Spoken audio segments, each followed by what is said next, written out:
ආයිබෝවන් අද අපි කතා කරන්න යන්නේ බොහොම රසවත් ජාතක කතාවක් ගැන බෞද්ධ සාහිත්‍යයේන මඛාදේව ජාතකය. හරි. අපි මේක ටිකක් ලියා බලමු. කෙනෙකුගේ මුළු ජීවිතේම ඒ කියන්නේ කෙනෙක් ලෝකයේ දිහා බලන කෝණය සම්පූර්ණයෙන්ම කනපිට පෙරලන්න පුළුවන් දේවල් මොනවද කියලා ඇහුවොත් අපිට එක එක උත්තර ලැබෙන්න පුළුවන්. ඔව් ඒක සමහර විට බරපතල අනතුරක් වෙන්න පුළුවන්. හදිසියෙ දැනගන්න ලැබෙන දරුණු රෝගාබාධයක් වෙන්නත් පුළුවන්. හරියටම හරි. එහෙමත් නැත්නම් අර එකපාරටම ලොතරැයියක් ඇදිලා කෝටිපතියෙක් වෙනවා වගේ ලොකු දෙයක් වෙන්නත් පුළුවන්.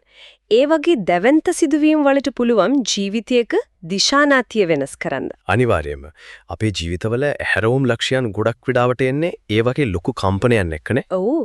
ඒත් අද අපි මේ කතා කරන්න යන කතාවේ හැටියට එක්තරා අතිවිශාල බලයක්, අසීමිත ධනයක් සහ හිතාගන්නවත් බැරි තරම් දීර්ඝ ආයු කාලයක් තිබුණු රාජ කෙනෙකුගේ මුළු ජීවිතයම, ඒ කියන්නේ ඔහුගේ සම්පූර්ණ රාජ්‍යයම අත්හරින්න එකම එක කුඩා එස්කෙස්කසක් සමත් වුණා කියවුවොත් ඒකම එක නරකසක්.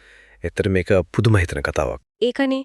ඉතින් අද අපගේ මේ ගැඹුරු සාකච්ඡාවට අපි තෝරගෙන ජීන මූලාශ්‍ර ගොන්නට ඇතුළත් වෙන්නේ බෞද්ධ සාහිත්‍යයේන මඛාදේව ජාතකය සහ ඒ වටා ගෙතුණු මනෝවිද්‍යාත්මක දාර්ශනික සටහන් කිහිපයක්. ඕ මේක නිකන් අතීත කතාවක් විදියට කියවලා දාන එක නෙවෙයි අපේ අරමුණ. පැහැදිලිවම මේ පුරාණ කතාන්දරය හරහා කාලය, මිනිස්යාගේ මරණ බිය සහ අර ලෞකික බැඳීම් අත්හැරීමේ මනෝවිද්‍යාව කොහොමද ක්‍රියාත්මක වෙන්නේ කියන එක ඇතුළටම කිමිති ලබලන එකයි අද අපි කරන්නේ. ඒක ඇත්ත. මේක බැලුබැල්මට පෙරෙන්නේ හුදෙක් එක්තර රජ කෙනෙකුගේ සාම්ප්‍රදායික කතන්දරයක් වගේනේ. හැබැයි අපි මේ මූලාශ්‍ර දිහා තියුණු විදියට බැලුවොත් අපිට තේරෙනවා මේක ඊට වඩා ගොඩක් ගැඹුරුයි කියලා. ඒ කියන්නේ මනෝවිද්‍යාත්මක පැත්තෙන්ද? ඔව්.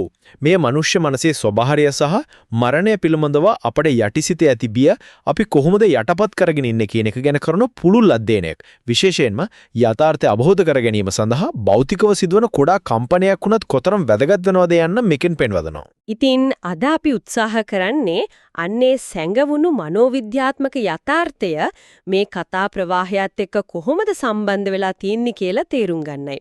හොඳයි. එහෙමනම් අපි මේ කතාවේ පසුබිමට යමු. හරි. අපි එතනින් පටන් ගමු. අපේ මූලාශ්‍රවලට අනුව මේ කතාව මුලින්ම දිගහැරෙන්නේ සවැත් නුවර ජේතවනාරාමේදී. එදා භික්ෂුන් වහන්සේලා ධර්මශාලාවේ රැස් වෙලා සාකච්ඡා කරමින් ඉන්නලා තියෙනවා බුදුරජාණන් වහන්සේගේ මහා විනිශ්ක්‍රමණය ගැන. ඒ කියන්නේ Tamanට තිබුණ අසීමිත සැප සම්පත් ඔක්කොම අත්හැරලා ගිහිගෙන් නික්ම යාම ගැන. ඔව්, ඒ ගැන පුදුමයෙන් වගේ කතා කරමින් ඉන්න වෙලාවේ එතනට වැඩම කරන බුදුන් වහන්සේ අහන්නවා කුමක් ගැනද කතා කරමින් සිටින්නේ කියලා. ඉතින් භික්ෂුන් වහන්සේලා පිළිතුරු දුන්නාම උන්වහන්සේ දේශනා කරනවා Taman මෙලෙස සියල්ල අත්හැර නික්ම ගියේ මේ ආත්ම භාවයේදී පමණක් නෙවෙයි කියලා. අතීත භවයකදීත් මේ විදිහටම සියල්ල අත්හැරියා කියන එක තමයි එතනදී මතක් කරන්නේ. අන්නේ එකයි. අන්නේ අතීත කතාව තමයි මේ මඛාදේව ජාතකයේ විදිහට එළියට එන්නේ. ඊට වඩා අතීත කතාව දිගහැරෙන්නේ විදේහ රාජ්‍යයේ මිථිලා නුවරින්. එහි හිටියා මඛාදේව කියලා රජ කෙනෙක්. ඔහු ඊටම දැහැමෙන් දසරාජ ධර්මයේ රට පාලනය කළා කියලායි සඳහන් වෙන්නේ. හැබැයි ඔතනදී කතාවේ එක සුවිශේෂී තැනක් තියෙනවා. මට එතන ලොකු ප්‍රශ්නයක් මතුවුණා මේ මූලාශ්‍රවල රජතුමාගේ ආයු කාලය ගැන සඳහන් වෙන තැන මම ඇත්තටම පුදුමයටපත් කළා. ඒක නිකම් අදාහ ගන්න බැරි ගාලක් නේ. ඇත්තට මේ ආයු කාලයේ සාමාන්‍ය මිනිස්සෙකුට හිතා ගන්නත් බැරි තරම් විශාල සංඛ්‍යාවක්. එහි පැහැදිලිව සඳහන් වෙනවා මේ මඛාදේව රජතුමා අවුරුදු 84000ක් කුමාර කාලයේ ක්‍රීඩා කරමින් ගත කළා කියා. පොඩ්ඩක් ඉන්න. අවුරුදු 84000ක්. ඔව් 84000ක්. ඉන්පසුව තවත් අවුරුදු 84000ක් යුව රජකම් කරලා තිනවා. ඊට පස්සේ තවත් අතිවිශාල කාලයක් තනිවම රාජ්‍ය පාලනය කරලා තිනවා. ඒ කියන්නේ කාලයේ පිබඳව අපිට තියෙන සාමාන්‍ය ජීව විද්‍යාත්මක අවබෝධය සම්පූර්ණයෙන්ම කන පිට ගන්න දෙයක් නෙමේක. අනිවාර්යෙන්ම මේක සාමාන්‍ය මිනිස්සු ආයුෂ අතික්‍රමණය කරන කාරණයක්. ඒක තමයි මට තියෙන ප්‍රශ්නේ.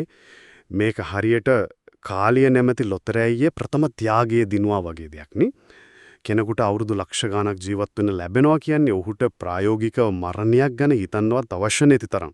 ඔව්, සාමාන්‍යයෙන් එච්චර කල් ජීවත් වෙනකොට මැරෙනවා කියන එක අමතක වෙනවා තමයි. මේක ඇහුවම මට නිකන් මතක් වෙන්නේ අද කාලේ ඉන්න ලෝකයේ ප්‍රකෝටිපතියන්ව සමහරු තමන්ගේ වයසට යන එක නවත්වන්න තරුණ බව රැකගන්න අවුරුද්දකට කෝටි ගණන් වියදම් කරනවා. අලුත්ම තාක්ෂණයන් පාවිච්චි කරනවා. ඔව්, ඒ අය උත්සාහ කරන්නේ මේ මඛාදේව රජතුමාට තිබුණා වගේ කාලයක් මිලදි ගන්න. අන්න ඒකනේ. ඉතින් කිසිදා නොමැරෙන කෙනෙක් වගේ ජීවත් වෙන්න පුළුවන්කම තියෙද්දි මේ මඛාදේව රජතුමා කරන්නේ හරිම අමුතු දෙයක්. ඔහු තමන්ගේ කරණවෑමී ඇල්මත් නැත්තම් කපුවා ගෙන්වලා අපූරු නියෝගයක් දෙනවා.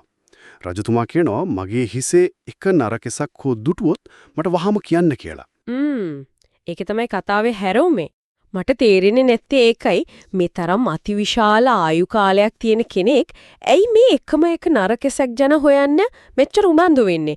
ඇයි යාට බැරි ඒ ගැන නොහිතා සතුටින් අර අසීමිත කාලය භුක්ති විඳින්න? මෙහි ඇති වඩාත් සිත් ගන්නාසුළු කරුණු අන්න ඒකයි. රජතුමා Taman වයසට යනතුරු දුබල වෙනතුරු නිකම්ම බලාගෙන හිටියේ නෑ. ඔහු කලේ Tamanගේ අවදිවීම සඳහා పూర్ව අනතුරු ඇඟවීමේ සීනුවක්. හරියටම කිව්වොත් කලින්ම ඇලාම් එකක් සකසා ගැනීමයි. ඇලාම් එකක්. ඒක මාර උපමාව. ඔව් නරකෙසක් කියන්නේ ජීවිතයේ අනිත්‍ය භාවයේ පළමු සහ ඊටමත් පැහැදිලි සලකුණ බව මේ දැහැමි රජතුමා කල්තියම වටහාගෙනයි හිටියේ. ඔබ කලින් කිව්වා වගේ අද කාලේ ගොඩක් අය Tamanක කාලය තියනවා කියලා හිතනකොට කරන්නේ වයසට යන එක හංගන්න උත්සාහ කරන එකයි. ඒකනම් ඇත්ත. සුදු කෙස් ගහක් ආවත් එක්කෝ ඒක ගලවලා දානවා නැත්නම් ඩයි කරනවා. හරියටම හරි. මොකද අපි කැමති නෑ අපේ මරණශීලී බව පිළිගන්න.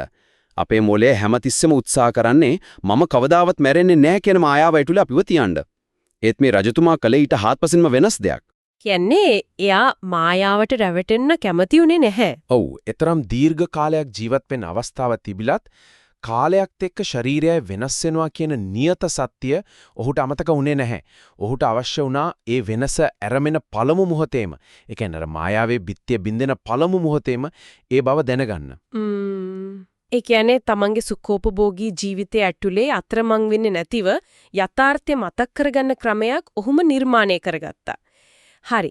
ඉතින් කාලයක් ගත වෙනවා බොහෝ කලකට පස්සේ එක්තරා දවසක අර කරණවෑමිය රජුගේ හිසකෙස් සකසමින් ඉන්නකොට කළු පාට හිසකෙස් අතරින් එකම එක සුදු පාට හිසකෙසක් දකිනවා. ඔන්න අර අපි කලින් කතා කරපු ඇලාම් එක නාද වෙන මොහොත. ඔව්. ඉතින් කරණවෑමියා වහාම රජතුමාට කියනවා දේවයන් වහන්සේ හිසකෙස් අතරින් එක නරකෙස්කසක් පේන්න තියෙනවා කියලා. රජතුමා කියනවා එසේනම් ඒ උදුරා මගේ අතේ තබන්න කියලා. මේ සිදුවීම මූලාශ්‍රවල හරි අපූර්වට විස්තර කරලා තියෙනවා. ඒකනේ. මෙතනදී අපේ මූලාශ්‍රයේ විශේෂයෙන් විස්තර කරනවා කරණවෑමිය ඒ නරකෙස උදුරන්නේ රන් අඬුවකින් කියලා. ඒ රන් අඬුවෙන් උදුරපු නරකෙස රජතුමාගේ අත්ල මත තබනවා. ඔව්. ඒ අවස්ථාව තමයි මේ සම්පූර්ණ කතාවේ හැරවුම් ලක්ෂය සම්පූර්ණ අවබෝධයේ එන මොහොත. හැබැයි මෙතනදී තමයි මට මේකේ තර්කණය ගැන පොඩි ගැටලුවක් මතුවෙන්නේ. රජතුමා මේ නරකෙස දැක්ක ගමන් අතිශය භීතියද සහ කම්පනයටපත් වෙනවා. ඔහුට දැනෙන්නේ යමරජු. ඒ කියන්නේ මරණයේ දෙවියා තමන් අසලම ඉන්නවා වගේ හැඟීමක්. එහෙමත් නැත්නම් තමන් සම්පූර්ණයෙන්ම ගිනිගත්තු පන්සලක් හරි පැල්පතක් හරි ඇතුලේ සිර වෙලා ඉන්නවා වගේ දැඩි භීතියක් ඔහුට දැනෙනවා. හරියටම හරි. ඌගේ සම්පූර්ණ ශරීරයෙන්ම දහදිය ගලන්න පටන් ගන්නවා කියලා තියෙනවා. දැන් මට තියෙන ප්‍රශ්නේ මේකයි. මේ නරකෙස දකින මොහොත වෙනකොටත් රජතුමාට තවත් අවුරුදු 84 දශක ආයු කාලයක් ඉතුරු තිබුණා කියලායි කියවෙන්නේ. ඔව්, තව අති විශාල කාලයක් ඉතුරුයි. තවත් අවුරුදු 84 දරක්. මේක හරියට බැංකුවේ කෝටි ගණනක් සල්ලි තියෙන කෙනෙක් ඉන් 1 රුපියලක් වෙදම් වුණාම අයියෝ මං බංකොලොත් වුණා කියලා අඬනවා වගේ වැඩක් නේද? ඇයි මේ තරම් දාඩිය දාන තරම් කලබලයක්? ඒක ඇත්තටම සාධාරණ ප්‍රශ්නයක්. ඔහුට තව ජීවත් වෙන්න කොච්චර කල් තියනවද? මේක ඕනෑවට වඩා ප්‍රතික්‍රියා කිරීමක් නෙවෙයිද? ඒක ඊටාම තර්කානුකූල ප්‍රශ්නයක්. අපි සාමාන්‍යයෙන් ජීවිතය දිහා බලන්නේ ඉතිරි වෙලා තියෙන කාලය ප්‍රමාණය මත පදනම් වෙලානේ. අපි හිතන්නේ මට තව අවුරුදු 20ක් 30ක් තියෙනානේ කියලා. ඔව්, අපි කවුරුත් එහෙම තමයි හිතන්නේ. නමුත් රජතුමාට දැනුණු මේ දැඩි කම්පනය හුදෙක් ඉතිරිව ඇති කාලය පිළිබඳ ප්‍රමාණාත්මක ප්‍රශ්නයක් නෙවෙයි. මෙය මරණයේ නියතභාවය පිළිබඳ নিরপেক্ষ සත්‍ය එකවරම අවබෝධ වීමක්. බෞද්ධ මනෝවිද්‍යාවට අනුව මෙතනදී ඇතිවෙන්නේ සාමාන්‍ය ලෞකික බියක් නෙවෙයි. එය හඳුන්වන්නේ සංවේගය කියන නමින්. සංවේගය. ඒකර අපි දන්න සාමාන්‍ය බයට වඩා වෙනස් වෙන්නේ කොහොමද? මේ සාමාන්‍ය බිය කියන්නේ අපි අකමැති දෙයක් අනාගතයේදී වෙයි කියලා අපේ හිතේ ඇතිවෙන චකිතයක්. ඒක අපිට පාලනය කරන්න පුළුවන් කියලා අපි හිතනවා. නමුත් සංවේගය යනු යථාර්ථය එනම් සත්‍යය දැකීමෙන් නැතිවන ගැඹුරු අවබෝධාත්මක කම්පනයක්. ඒ කියන්නේ ඒක පාලනය කරන්න බැරි සත්‍යයක් කියලා තේරුම් යනවා. හරියටම හරි. රජතුමාට එකපාරටම තේරෙනවා තව අවුරුදු කී දහසක් තිබුණත් තමන්ගේ ශරීරය දි รา පත් වීමේ ක්‍රියාවලියට ආරම්භ වෙලා ඉවරයි කියලා. ඒක ආපසු හරවන්න බෑ. මේ නරකෙස මූලාශ්‍රය වල හඳුන්වන්නේ මරණේ දූතෙක් එහෙමත් නැත්නම් දේව දූතෙක් විදියට. අර ගිනිගත් නිවසේ උපමාව මෙතනට ගොඩක් ගැලපෙනවා නේද? ඔව් ඔබ අර අහපු ගිනිගත් නිවසේ උපමාව මෙතනට ඉතාමත් වැදගත්. ගිනිගත් නිවසක ඉන්න කෙනෙක් ඒ ගින්න දැක්ක ගමන් කමක් නැහැ ගින්න තියෙන්නේ සාලෙනේ මං කාමරේට වෙලා තව ටිකක් ඉන්නවා කියලා හිතන්නේ නැහනේ. කොහෙත්ම නෑ. එහෙම හිතුවොත් අලු වෙලාම තමයි නවතින්නේ. අන්න ඒකයි. ගින්න දැක්ක ගමන් ඔහුට තේරෙනවා මුළු ගේම්ම විනාශ වෙනවා කියලා. අන්න ඒ වගේ ජීවිතේ නැමැති නිවස වයසට යාම සහ මරණය කියන ගින්නෙන් ඇවිලෙන්න පටන් අරම් කියන එකයි ඔහුට මොටේ මනෝවිද්‍යාත්මකව අවබෝධ වෙන්නේ. කාලය කොච්චර ඉතුරුද කියන එක නෙවෙයි කාලය ගමන් කරන්නේ කුමන දිශාවකද කියන එකයි ඔහු දැක්කේ. ඒක මාර විග්‍රහයක්. ඒ කියන්නේ Taman මෙතෙක්කල් හිටියේ මායාවක කියන කහුට තේරුම් ගියා. කාලය කියන මායාවෙන් තමන්ගේ මනස සම්පූර්ණයෙන්ම කඩාගෙන වැටුණා. ඔව් තමන්ගේ අඥානකමට ඔහු තමාටම නිඳා කරගත්තා කියලාත් මූලාශ්‍රයේ තියෙනවා. ඉතින් මේ දෙඩි කම්පණයෙන් සහ අවබෝධයෙන් පස්සේ රජතුමා ඊළඟට ගන්න පියවර ගැන කියනකොට මට පුදුම හිතෙන්නේ මෙන්න මෙතනදී. සාමාන්‍ය ඉතිහාසයේ රජවරු ගැන අපි අහලා තියෙනෝනේ. ඔව් එයා හරීම දරුණු තීරණ ගන්නෙ. තමන්ට නරක ආරංචියක් ගෙනෙන අයට තමන් වයසට යනවා කියද පෙන්නලා දෙන අයට ඒ රජවරු කරන්නේ මොකද්ද? දඬුවම් කරනවා. සමහර විට බෙල්ල කපලා දානවා. තමන්ගේ තරුණ බව රැකගන්න ඒ මායාව දිගටම පවත්වාගෙන යන්න ඕන් මොනතරම් දේවල් කරනවද? ඒක නෑ ඇත්ත ඉතිහාසයේ වගේ කතා ඕනතරම් තියෙනවා. නමුත් මෙහිදී රජු තමාට වයසට යන බව කීමේ කරනවැමියට අතිවිශාල ධනයක්, ඒ කියන්නේ ලක්ෂයක වස්තුවක් සහ ඒ වගේම ගම්වරයක් තෑගි කරනවා. මට තේරෙන්නේ නැත්තේ ඒකයි. තමන්ට මැරෙන්න කිට්ටුයි කියලා මතක් කරපු මිනිස්සයාට ඇයි මේ තරම් වටිනා තෑග්ගක් දෙන්නේ? මේක තමයි කතාවේ තියෙන වඩාත්ම ප්‍රතිවිරෝධී ඒ වගේම ගැඹුරුම තැන. මේ විශාල චිත්‍රයට සම්බන්ධ කළොත් අපිට පෙනී යනවා රජතුමා මේ කරනවැමිය දකින්නේ තමන්ට නරක ආරංචියක් ගෙනාපු සතුරෙක් විදියට නෙවෙයි කියලා. ඒ කියන්නේ එයා මිතුරෙක් විදියටද දකින්නේ? ඊටත් වඩා ගුරුවරයෙක් විදියට. සාමාන්‍ය මිනිස්සු විදියට අපි හැමෝම කැමති අපිට බොරු කියලා හරි අපි හිත හදන අයටනේ. හැබැයි රජතුමා කරනවැමියව දකින්නේ තමම ලෝකයේ මායාවෙන් මුදවාගත් විමුක්තිය පණිවිඩ කරුවා විදියට. ඒක හරිම වෙලස් කෝණයක්. තමන්ගේ වැසී තිබුණු දෑසු විවර කළ ගුරුවරයෙකු ලෙසයි රජතුමා ඔහු සලකන්නේ.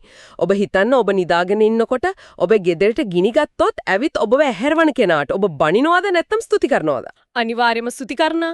එයා මගේ ජීවිතේ බේරගත්තා. අන්න ඒ වගේ තමන්ගේ ජීවිතේ වටිනාම අවබෝධය ලබා දුන් කෙනාට කරන උපරිම ගෞරවයක් සහ කෘතඥතා දැක්වීමක් තමයි මේ ගම්වරය සහ දන්නේ පිරිනැමීමෙන් කරන්නේ. ඒ නරක ආරංචියක් නෙවෙයි, ඒ නිදහස් වීමේ ආරංචිය. මාව ඇත්තටම නිරුත්තර වුණා. පණිවිඩ කරුවාට දඬුවම් කරනව වෙනුවට ඔහු ගුරුවරයෙක් විදිහට දැකීම ඇත්තටම පුදුම සහගත දෘෂ්ටිකෝණක්. ඉන්පසුව රජතුමා තම වැඩිමහල් පුත්‍රයාව කැඳවනවා. ඔව් ඊළඟට එයා රාජ්‍ය පවරනවා. එනවා පුතේ මගේ හිසේ නරකෙසක් පහළ වුණා. මම දැන් වයසට ගිහින් ඉන්නේ. මම මෙතෙක් කල මනුෂ්‍ය ලෝකයේ මිනිස් සැප සම්පත් හොඳින් අනුභව කරා. දැන් මට අවශ්‍යයි දිව්‍ය සම්පත් අනුභව කරන්න. ඒ නිසා මම වහාම මහාන වෙනවා. මේ රාජ්‍ය ඔබ බාර ගන්න කියලා. හරිම තීරණාත්මකයි කිසිම පස්ස ගැහිමක් නැහැ. ඔව් රජතුමා මේ තීරණය ගන්නේ කිසිදු පැකිලීමකින් තොරවයි. ඉන්පසු ඔහු මහදේව නම් වූ තමන්ඩෙම අඹ උයනට ගිහින් තවුස් දම් රකින්න, ඒ කියන්නේ තාපසයෙක් විදිහට භාවනා කරන්න පිටත් වෙනවා. ඔතනදී ඇමතිවරු පවා කලබල වෙනව නේද? අනිවාර්යෙන්ම. ඇමතිවරුන් ඇවිත් මේ හදිසි තීරණයට හේතුව විමසනකොට රජු අර අත්ලේ තිබුණු නරකෙස පෙන්වා දෙනවා. රජතුමා ඔවුන්ට පැහැදිලි කරනවා මිනිසෙකුගේ තරුණ කාලය වයස් 3කින් විනාශ වෙනවා. මේ නරකෙස කියන්නේ මරණීය දූතෙක්. ඒ නිසා අදමමට මහාන වෙන්න කාලය ඇවිත් තියෙන්නේ කියලා. මෙතනදී රජතුමා රාජ්‍ය ඇත්තරීම මගින් ඔහු ලෞකික සැප සම්පත්වල ඇති හිස්බව හුදෙක් දාර්ශනික වචනවලට සීමා කරන්නේ නැහැ. ඔහු ඒ ක්‍රියාවෙන්ම ඔප්පු කරලා පෙන්වනවා. අර ප්‍රායෝගිකවම කරලා පෙන්වුවා වගේ වැඩක්. ඕ Tamanට තවත් ආයු කාලය කොතරම් තිබුණත් ඒ හැම තත්පරයක්ම මරණයේ දෙසට යන ගමනක් බවත් ඊට පෙර ආධ්‍යාත්මික විමුක්තිය සෙවිය යුතු බවත් ඔහු ඇමතිවරුන්ට පවා ආදර්ශයෙන්ම පෙන්වා දෙනවා. ඔබ දන්නවද අපේ මනස ගොඩක් වෙලාවට කරන්නේ මම හෙට ඉඳන් මේක කරනවා කියලා කල් දාන එක. අනිවාර්යයෙන්ම අපි හැමෝම දක්ෂයකටනේ හිටින් පටන් ගන්නවා කියලා හිතනවා. නමුත් සංවේගය ඇති වුණු කෙනෙක් කවදාවත් කල් දන්නේ නැහැ. ඔහු ක්‍රියාත්මක වෙන්නේ මේ මොහොතේමයි. හරි කිතින් ඔහු මුළු රාජ්‍යම අතහැරලා කැලේට ගියා භාවනා කළා. හැබැයි මට මෙතනදී තවත් පැහැදිලි නැති තැනක් තියෙනවා. මූලාශ්‍රවල කියවෙනවා රජතුමා අර අඹ උයනේ වසර 84000ක් පුරාවට භාවනා කරනවා කියලා. ඔව් ඒ කාලය පුරාම ඔහු භාවනාව ප්‍රගුණ කරනවා. විශේෂයෙන්ම ඔහු වඩන්නේ සතර බ්‍රහ්ම විහරණ කියන භාවනාව. ඒ කියන්නේ මෛත්‍රී, කරුණා, මුදිතා සහ උපේක්ඛා කියන උසස් මානසික තත්වයන්. මගේ ප්‍රශ්නේ මේකයි රජතුමා කැලේට ගිය මරණයට තියෙන බය නිසානේ. ඔව් මරණයට මුහුණ දෙන්න අවශ්‍ය නිසා. ඉතින් කොහොමද මෛත්‍රී කරුණාව වගේ අනුන්ට ආදරය කරන දේවල් මරණ බියට පිළියමක් වෙන්නේ? ඒ දෙක අතර සම්බන්ධය මොකක්ද? මට ඒක ටිකක් තේරුම් ගන්න අමාරුයි. ඔන්න ඔතන තමයි බෞද්ධ මනෝවිද්‍යාවේ ගැඹුරුම තැන තියෙන්නේ. මරණ බය එන්නේ කොහෙන්ද කියලා අපි හිතන්න ඕනේ. මරණ බය එන්නේ මම සහ මගේ කියන දැඩි බැඳීම නිසා. ඒ කියන්නේ මම නැති වෙයි කියන බයද? හරියටම මම මැරෙනවා මගේ ශරීරය විනාශ වෙනවා කියන හැඟීම නිසායි අපි බය වෙන්නේ. දැන් බලන්න සතර බ්‍රහ්ම විහරණ දිහා. මෛත්‍රිය සහ කරුණාව වඩනකොට මොකද වෙන්නේ? අර අපි අනිත් අයට ආදරය කරනවා, කරුණාව දක්වනවා. ඔව් අපේ මනස හුදෙක් Tamanගේ ශරීරයට කොටු වෙලා ඉන්න එක නතර වෙලා මුළු ලෝකෙම ඉන්න අනිත් සත්වයින් වෙත විහිදෙන්න පටන් ගන්නවා. Tamanගේ ආත්මාර්ථකාමී මම කියන සීමාව මැකිලා ගිහින් මුළු විශ්වෙත් එක්කම ගැඹුරු බැඳීමක් ඇති වෙනවා. ඒ කියන්නේ Taman කියන රාමුවෙන් එළියට යනවා. අනිවාර්යයෙන්ම. ඔබ විශ්වයේම කොටසක් බවට පත් වුනාම මේ තනි භෞතික ශරීරයේ විනාශ වීම කියන එක තවදුරටත් භයානක දෙයක් විදියට දැනෙන්නේ නැහැ. මරණ බිය නැති කරන්නේ පෙනලා යෑමෙන් නෙවෙයි Taman කියන සංකල්පේ විශාල කිරීමෙන්. සතර බ්‍රහ්ම විහරණ කියන්නේ අන්නේ මනෝවිද්‍යාත්මක මෙවලමයි. ඒක නම් ඇත්තටම මගේ ඔළුවට අලුත්ම අදහසක්. මං කවදාවත් ඒ කෝණයෙන් ඒ ගැන හිතලා තිබුණේ නැහැ. ඉතින් මේ භාවනාවෙන් නොපිරිහුණු ධානය ලබාගෙන අවසානයේ ඔහු බ්‍රහ්ම ලෝකයේ උපත ලබනවා. ඔව් ඔහු බ්‍රහ්ම ලෝකයට යනවා. හැබැයි කතාව එතනින් ඉවර නෑ. අන්න ඒකනේ. අපේ කතාව එතන ඉවර වෙන්නේ නෑ නේද? ඔහු බ්‍රහ්ම ලෝකයෙන් චුත වෙලා නැවතත් මිථිලානුවරම ඉපදිලා Tamanගේ වංශයේ සිරිත ආරක්ෂා කරමින් නැවතත් මහන් වෙලා ආරාම්භ වූයනේම භාවනා කරලා ආයෙත් බ්‍රහ්ම ලෝකයටම යනවා කියලා මූලාශ්‍රයේ තියෙනවා. ඇයි මේ කතාව එක භවයකින් අවසන් නොවි මේ විදියට චක්‍රයක් වගේ යන්නේ? ඒකෙන් පැහැදිලි වෙන ලොකුම දර්ශනය තමයි මනසේ මේ විදිහේ ගැඹුරු පරිවර්තනයක් එහෙමත් නැත්නම් ආධ්‍යාත්මික විමුක්තිය සෙවීමේ ගමන කියන්නේ එක රැයකින් හෝ එක ජීවිත කාලයකින් පමණක් සම්පූර්ණ කළ හැකි මැජික් එකක් නොවන බව. ඒ කියන්නේ ඒක ලොකු පුහුණුවක්. ඔව් එය භව ගණනාවක් පුරා යන අඛණ්ඩ නොකඩවා කළ යුතු පුහුණුවක්. සතර බ්‍රහ්ම විහරණ වැනි උසස් මානසික මට්ටම් දියුණු කිරීම කිසිදා විනාශ නොවන සැබෑ ධනයක් විදිහටයි සැලකෙන්නේ. රාජකීය සැප සම්පත් කෝටි ගණන් ධනය මේ සියල්ල එක නරකෙසක් ඉදිරියේ සම්පූර්ණයෙන්ම හිස් බවට පත්වෙනවා. ඒතරම භෞතික දේවල් වල කිසිම වටිනාකමක් ඉතුරු වෙන්නේ නැහැ. ඒත් මේ දියුණු කරපු මානසික ශක්තියින් භවෙන් භවයට යනවා කියන එකයි මේන් පෙන්වන්නේ. ඉතින් මේ කතාවේ අවසානයේට අපි ආවොත් බුදුන් වහන්සේ ජේතවනාරාමේදී මේ දේශනාව අවසන් කරලා චතුරාර්ය සත්‍ය දේශනා කරනවා. ඒ දේශනාව අවසානයේ එතන හිටපු භික්ෂූන් වහන්සේලාගෙන් සමහරක් සෝවාන් ඵලයටත් සමහරක් සකෘදාගාමී ඵලයටත් තවත් අය අනාගාමී ඵලයටත් පත් වුණා කියලා සඳහන් වෙනවා. ඔව් ඒක තමයි මේ දේශනාවේ ප්‍රතිඵලය. අපි සාමාන්‍ය මේ වචන අහලා පුරුදි. ඒත් මේවා නිකම්ම ඊළඟ පන්තියට පාස් වෙනවා වගේ දේවල් නෙවෙයි නේද? මේවයින් අට්ටටම අදහස් කරන්නේ මොකක්ද? මනෝවිද්‍යාත්මකව බැලුවොත්. හරියටම බොහෝ දෙනෙක් හිතන්නේ සෝවාන් සකෘදාගාමී කියන්නේ හරියට වීඩියෝ ගේම් එකක ඊළඟ ලෙවල් එකට යනවා වගේ දෙයක් කියලා. ඔව් ගොඩක් අය එහෙමයි හිතන්නේ. නමුත් මනෝවිද්‍යාත්මකව බැලුවොත් ඒ වෙනුවට මෙතනදී සිදුවෙන්නේ මනසේ ඇතිවන ස්ථිර පෙරලියක්. ඒක පැරඩයිම් ෂිෆ්ට් එකක්. මන් කලින් කිව්වා වගේ අපි හැමෝම ජීවත් වෙන්නේ දේවල් සදාකාලිකයි කියන මායාවේනේ. ඔව් අපි කවුරුත් මැරෙන්න කැමති නැහැනේ. මේ ඵලයෙන්ටපත් වෙනවා කියන්නේ අර මායාව සම්පූර්ණයෙන් කඩා වැටිලා අනිත්‍ය කියන දේ මනසේ මෘදුකාංගයටම එම නැත්නම් මොලේ ව්‍යුහයටම ස්ථිරවම ලියවෙනවා වගේ වැඩක්. ඉන්පස්සෙ ඔවුන්ට කවදාවත් ආපහු අර පරණ මායාවට යන්න බෑ. සත්‍ය දකින්නක ස්ථිර වෙනවා. ඒක හරිම ගැඹුරු අවබෝධයක්. ඒ වගේම බුදුන් වහන්සේ අතීත කතාවේ චරිත සහ වර්තමාන චරිත එකට ගලපනවා. එදා අර නරකිස දැකපු නරකාරංචිය ගෙනාපු කරණවැම්මියා තමයි අද ආනන්ද තෙරුන් වහන්සේ. ඔව් අර පුත්‍රයාත් ගලපනව නේද? ඔව් එදා රාජ්‍ය බාරගත් වැඩිමහල් පුත්‍රයා තමයි අද රාහුල තෙරුන් වහන්සේ. සහ අර සියල්ල අතහැර දමා ගිය මඛාදේව රජතුමා තමයි අද මේ සම්මා සම්බුදුරජාණන් වහන්සේ විදිහට මේ ධර්මයේ දේශනා කරන්න කියලා උන්වහන්සේ පැහැදිලි කරනවා. කතාවේ චරිත ටිකත් ලස්සනද පැහැහෙනවා. ඉතින් එකම එක නරකසිකින් ආරම්භ වෙලා තමන්ට තිබුණු අතිවිශාල රාජ්‍යය, අසීමිත බලය සහ තවත් ජීවත් වෙන්න තිබුණු අතිවිශාල කාලය කියන මේ සියල්ලම අත්හැරීම දක්වා ගිය මඛාදේව රජුගේ මේ අසාමාන්‍ය ගමන ගැන අද අපි බොහොම ගැඹුරින් කතා කළා. මේ කතාවෙන් අපිට උගන්වන ප්‍රධානම දෙය තමයි අපිට කුමන ආකාරයේ ජීවිතයක් තිබුණත්, කොතරම් බලයක්, ධනයක් නැත්නම් තාක්ෂණයක් තිබුණත් මරණය සහ වෙනස් වීම කියන දේ නියත බව. ඒක අපිට වෙනස් කරන්න බෑ. ඇත්තටම අපි ඒක පිළිගන්න කොයිතරම් සූදානම්ද කියන එකයි වැදගත් වෙන්නේ. ඇත්තම. ඒ රජතුමා එක නරකයක් දැකලා තමන්ගේ මුළු ජීවිතේම වෙනස් කරගත්තා. හැබැයි අද සමාජයේ අපි දිහා බැලුවොත් අපිට මේ වගේ අනතුරු ඇඟවීමේ නරකස් විවිධ ස්වරූපයෙන් එනවා. ගොඩාක් වෙලාවට අපි ඒවට අවධානය දෙන්නේ නැහැනේ. ඒකනේ. ඒක සමහර විට වෛද්‍යවරයෙක් දෙන රුධිර පරීක්ෂාවක වාර්තාවක් වෙන්න පුළුවන්. සමීපතමයෙකුගේ හදිසි වියෝවක් වෙන්න පුළුවන්. නැත්තම් කණ්ණාඩියෙන් දකින අපේම මුහුණේ රැළියක් වෙන්න පුළුවන්. මේ අනුතුරු ඇඟවීම් නිතරම අපේ ජීවිතවලට පැමිණියත් බොහෝවට අපි කරන්නේ ඒවා දැක්කේ නැහැ වගේ ඉන්නටයි. ඒක තමයි අපේ ලොකුම දුර්වලකම.